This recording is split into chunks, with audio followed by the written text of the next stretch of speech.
بسم اللہ الرحمن الرحیم۔ میں ڈاکٹر طارق حسین آج ایک نئی ویڈیو کے ساتھ آپ کی خدمت میں حاضر ہوں۔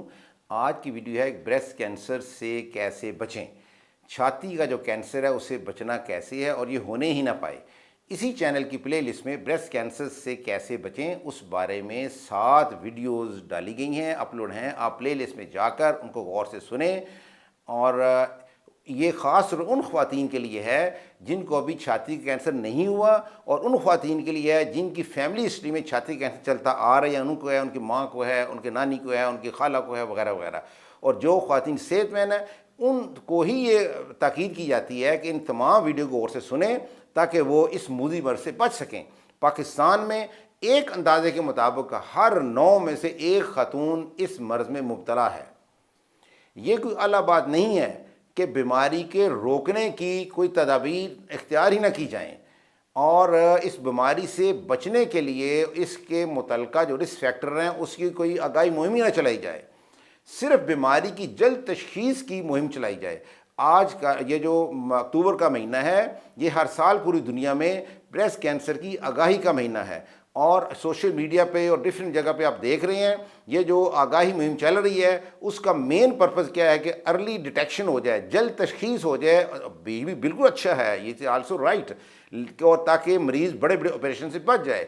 یہ پیغام کوئی اعلیٰ نہیں بلکہ ادھورا پیغام ہے، کیونکہ اور آپ کو بہت کم ویڈیوز یا میسیج ایسے ملیں گے کہ جن میں یہ بتایا گیا ہو کہ کون کون سے میجرز ہم اختیار کریں اور کون کون کے رسک فیکٹر ہیں جن سے ہم بچیں تاکہ یہ مرض ہونے ہی نہ پائے۔ اصل تو کمال یہ ہے، اور پریونٹیو جو میڈیسن ہے وہ جو پھیلنے والی بیماری کو کنٹرول کرنے میں بھی یہی طریقہ بتاتی ہے، اور بریسٹ کینسر کا بچنے کا ایک بہترین طریقہ یہی ہے کہ اس سے رسک فیکٹر سے بچا جائے۔ اس سے نہ صرف بریسٹ کینسر سے بچ سکیں گے بلکہ اس کے دوبارہ ہونے سے بھی بچ سکیں گے۔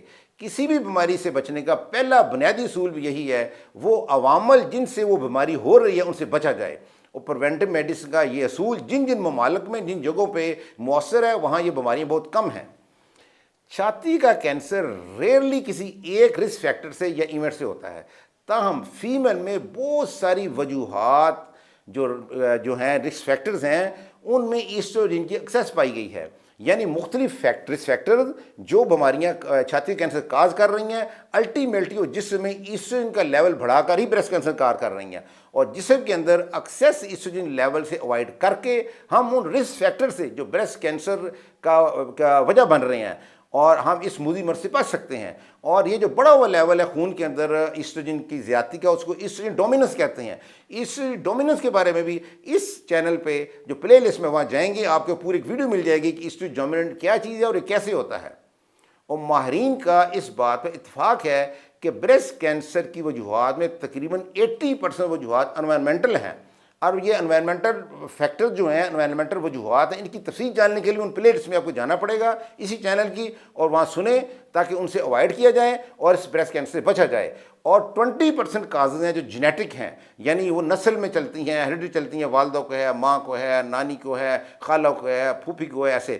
اور جو لوگ، اور اس میں ڈائٹ کا اتنا اہم رول ہے، جو ہیلدی ڈائٹ اور ہیلدی لائف اسٹائل اپناتی ہیں، جینیٹک ہسٹری والی کی بات کر رہا ہوں، ان میں بھی یہ چین ٹوٹ جاتی ہے اور یہ آگے نہیں ہوتا۔ لہٰذا آپ اس چینل پہ جا کر ضرور ان 7 ویڈیوز کو سنیں، تفصیل سے سنیں تاکہ آپ اس موذی مرض سے بچ سکیں۔ اللہ آپ کا اور ہمارا حامی و ناصر ہو۔ شکریہ۔